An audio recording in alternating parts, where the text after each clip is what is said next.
Dynamic entries are not completely dead, of course. There are absolutely necessary reasons why officers should be making a dynamic entry, which is typically reserved nowadays for active shooter and hostage rescue situations. But I am going to focus this video on talking about why I believe the overriding contributing factor in success in law enforcement during a dynamic entry is almost completely reliant upon actual surprise and the suspect's willingness to fight.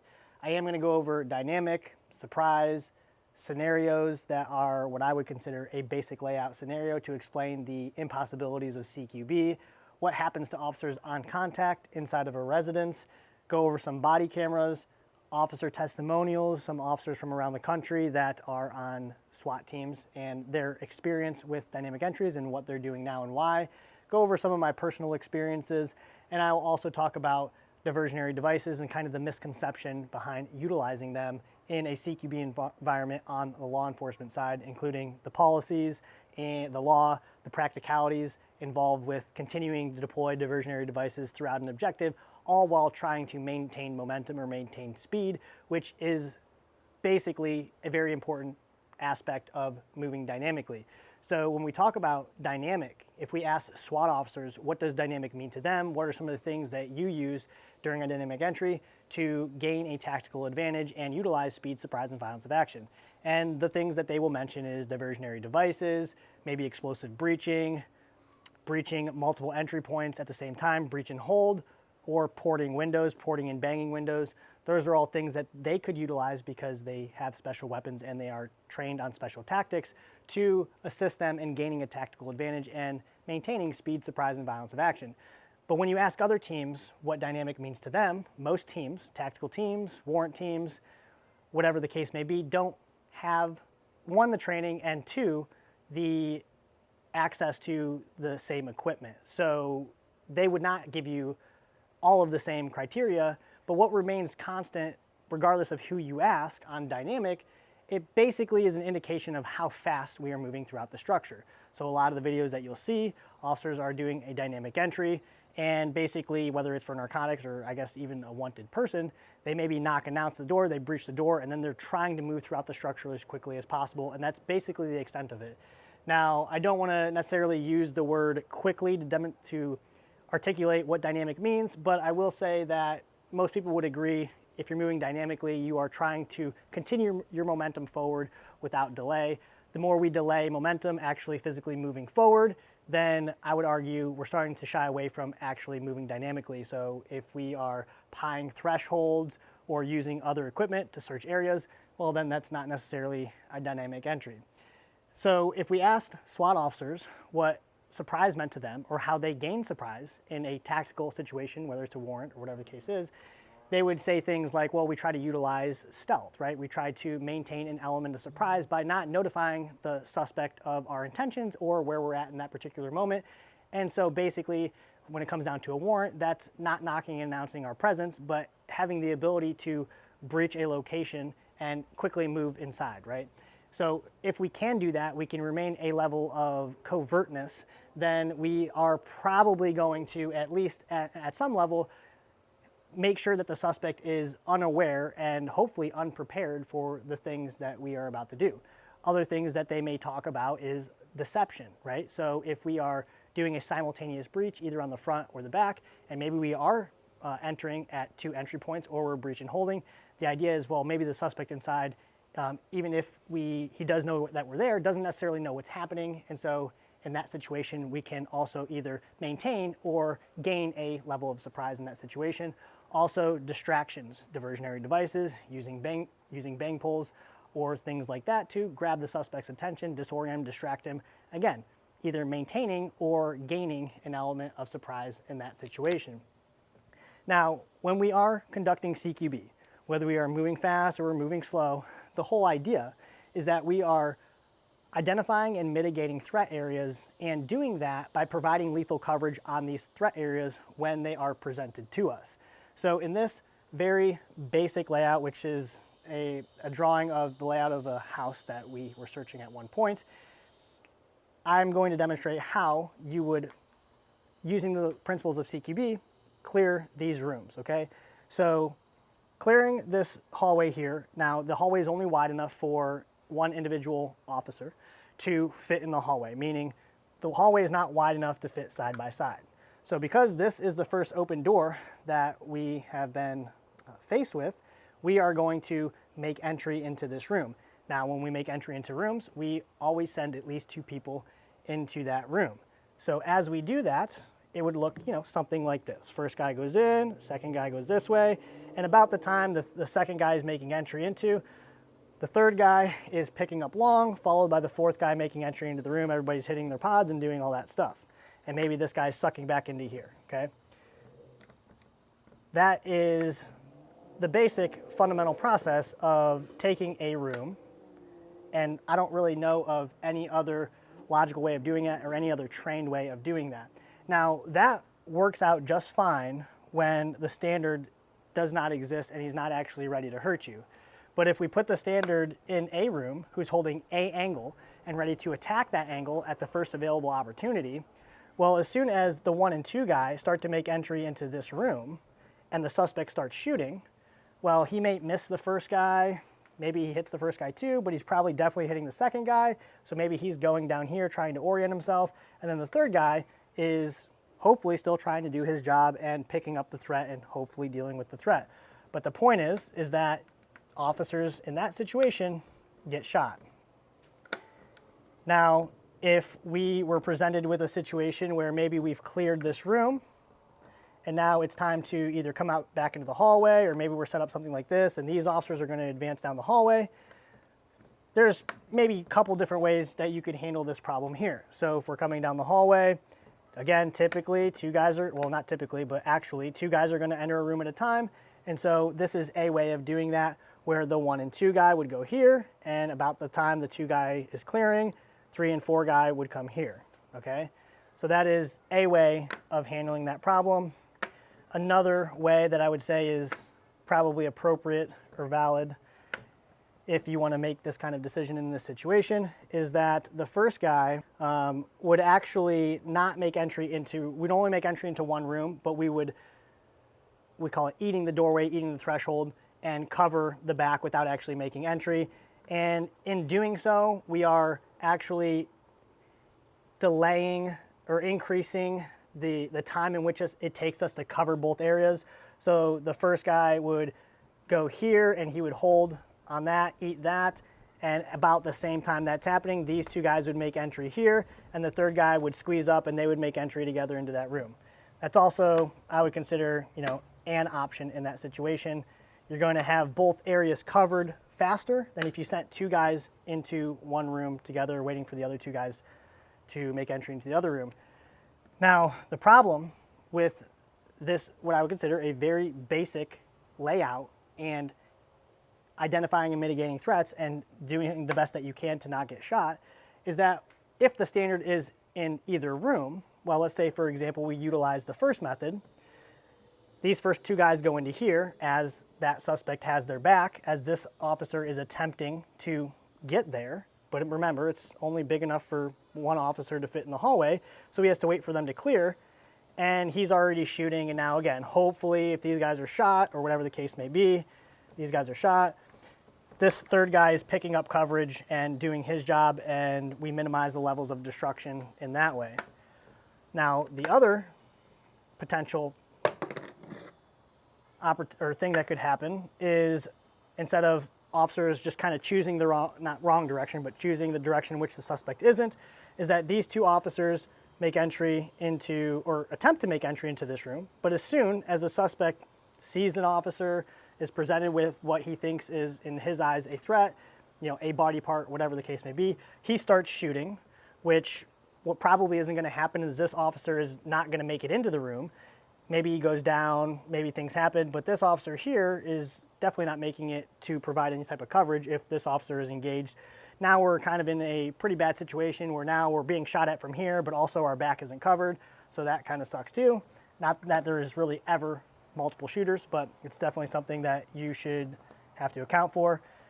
So that's really not great either when the standard exists. Now, what if we utilize the other method that I explained, where the first guy is simply eating that threshold, eating that doorway to cover the opposing officer's entry into the room. So whether we go this way first, and then we go this way first, and these two officers make entry into the room, or this officer comes here, and these two officers make entry into the room, we're still faced with the same situation where either you're face to face with the person who's shooting at you, or the shooter has your back. And in either of those scenarios, it really just doesn't end well.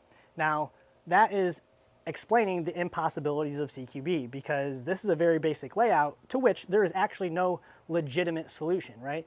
We do want to simultaneously, which is a word that is often used in CQB, identify and mitigate threats by pointing our rifles towards the threat area, but that doesn't happen most of the time. In some cases it can if you're across the hallway and you have opposing threats and you actually give it up simultaneously, and you actually do kind of end up that way. But in most residential structures, it almost never happens, because most residential structures are more confined than, say, a school, for example.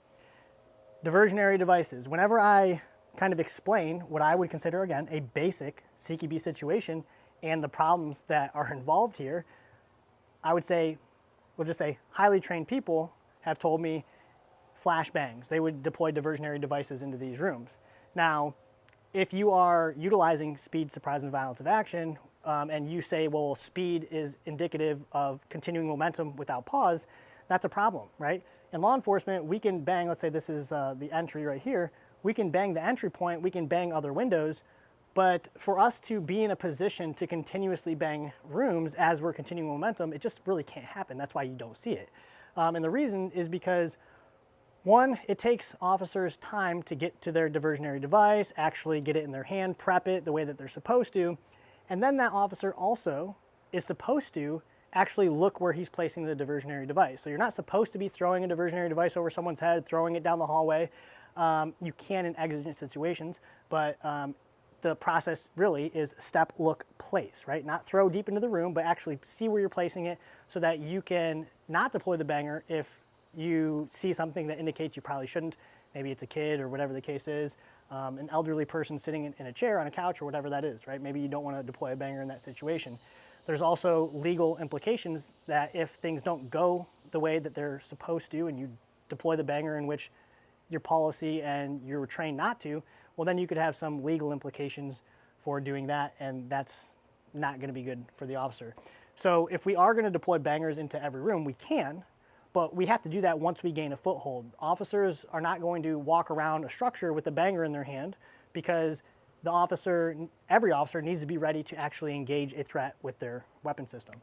So you don't want to get caught with a banger in your hand. So the opportunity to actually move to a banger could happen if you're behind the stack and you see that they need one, or somebody has paused and they have asked for a banger to be deployed. Then you could bang one, but you cannot continue momentum throughout a residential structure and continue to bang at the same time. In law enforcement, it's not practical. Maybe in the military setting it is, where those same restrictions are not necessarily applied. As officers entering inside a structure, whenever we do that, whether we're moving deliberately, dynamically, we should always be under the assumption or the belief that there is a person in here with a gun waiting to hurt us, right? That's having the correct mindset.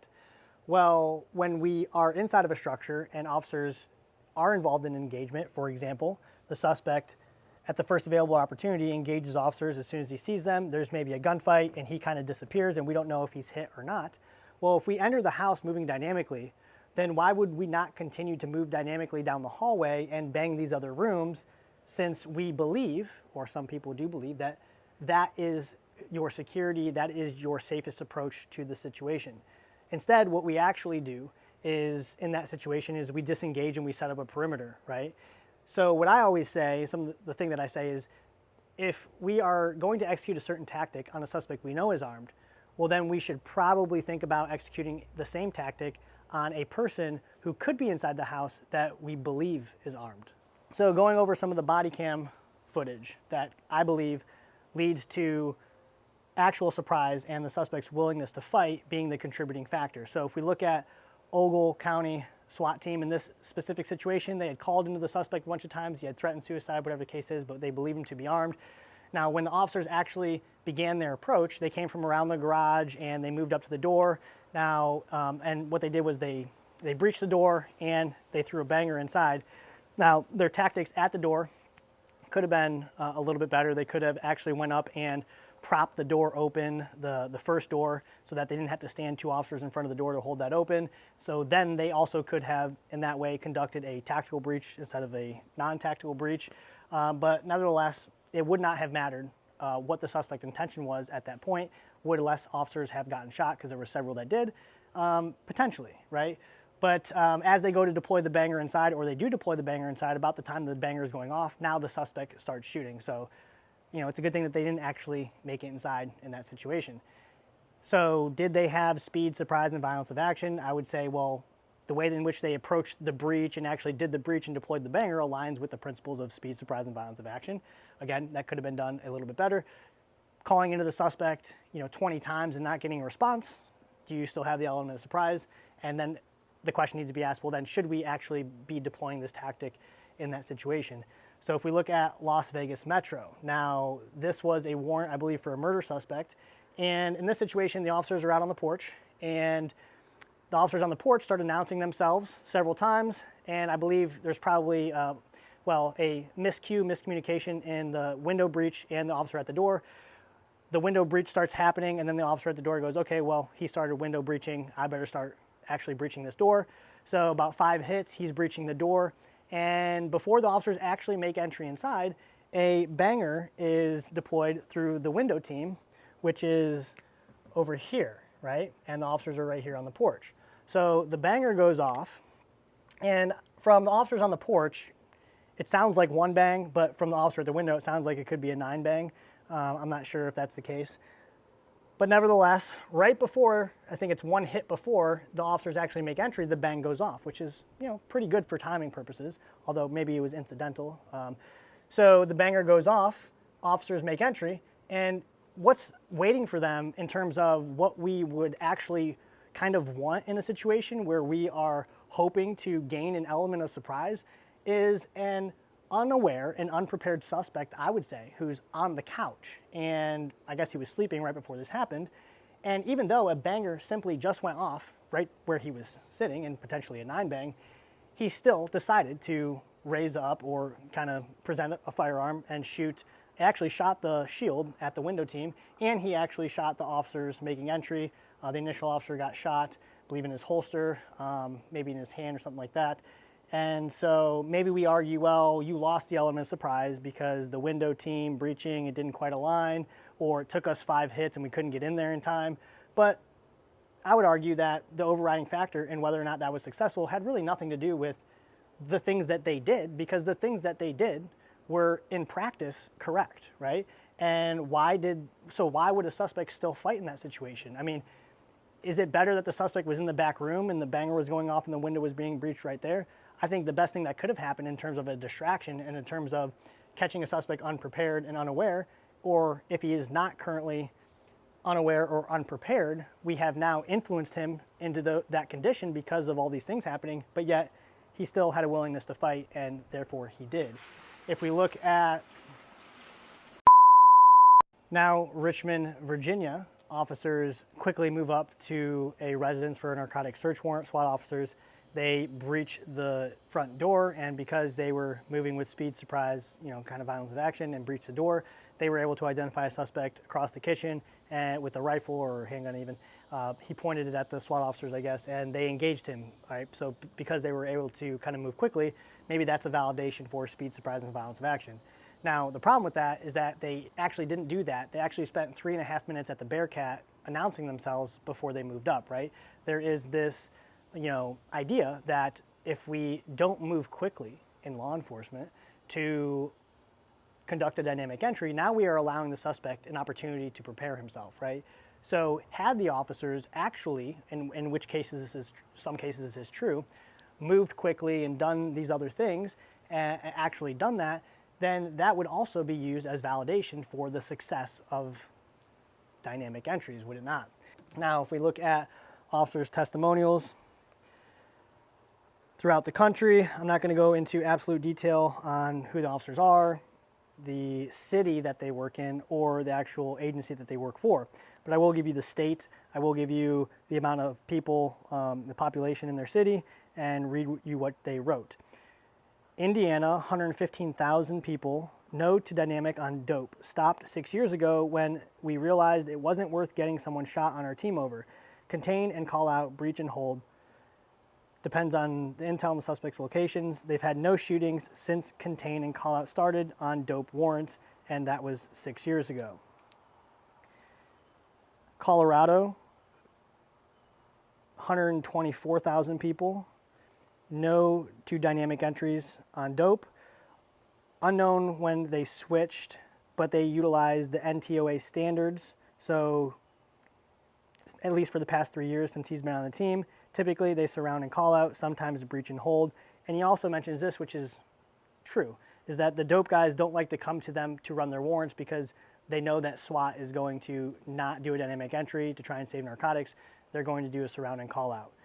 And so if the most trained people in the country on the teams who actually do train CQB far more often than anybody else, and actually do have the equipment to, assist in speed, surprise, and violence of action are not doing it, we're just going to continue to do it, right?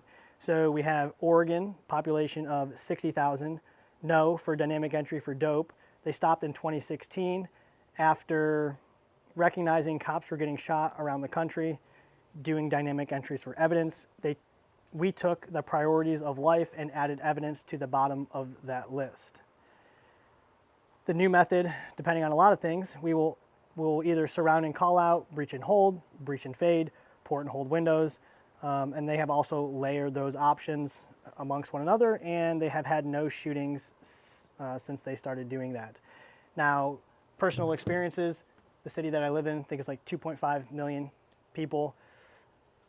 I think it was probably 2018, 2019, the SWAT team stopped doing dynamic entries for narcotics or any other reason other than hostage situations. And at the time in which that happened, a lot of it was probably because there was a search warrant that was drafted illegally. So under false pretenses, the affidavit was no good, the PC was actually no good, and the result of that warrant in particular was 2 people shot inside the residence, perceivably suspects or actually suspects. Multiple officers shot outside the residence, including one that is paralyzed now. And part of the change in the culture, or the feeling like we are actually have a higher level of safety utilizing speed, surprise, and violence of action in dynamic entries, was associated with the fact that the judges in our county would no longer sign no-knock warrants because that was a no-knock warrant. However, I do believe, obviously, that it's pretty obvious that at least our city has had 2 incidents where officers were shot serving a dynamic search warrant for narcotics. And so I think there is something there, obviously, associated with the safety aspect. So they were kind of, pinned into not being able to, since we can't no-knock and get into position of stealth, or position of not being seen before we actually deploy the breach, we feel like we're losing the tactical advantage now because we have to knock and announce and use our lights and sirens and do all that. We're going to actually just do a surround and call out now for everything that we do. And so that's what they do. Like I said, it's been 5 or 6 years since they've done that. 2.5 million people in the city. SWAT call outs, pretty much all the time. And I am not aware of one single incident where a citizen or an officer has either engaged one another or been shot or injured in those situations. So my question really to you, the audience, is to ask yourself, kind of given the things that we've discussed here and kind of gone over, if you don't actually have an element of surprise, because maybe we are announcing our presence, right? And if we don't actually have deployed any levels of deception, right, which is at most, probably on most teams, simply breach the front door, and we are not deploying any levels of distractions, right, are we actually safer conducting a dynamic entry versus doing some other method, surround and call out, or as somebody else stated, they do follow the subject away from the residence, stop him or take him down away from the residence, and then they serve the warrant on the residence itself when perceivably nobody is there, right? So do you actually value safety, or do you value the destruction of evidence? Some of the things I did not go over in this video are a bunch of things that should actually be considerations too, which is, are criminals actually getting time for the narcotics that you're finding or the charges that you're putting on them, right? Are the houses that you're actually finding dope in no longer ever again selling dope, or are they still continuing to sell dope sometime after that? Because if criminals are not actually being prosecuted for the crimes, then it's an indication to the criminals that they actually don't care about what I'm doing. Yeah, I get caught, but then I just get out and I continue to do it. And it's not to say that we don't need to identify dope houses and actually take care of that problem in that way.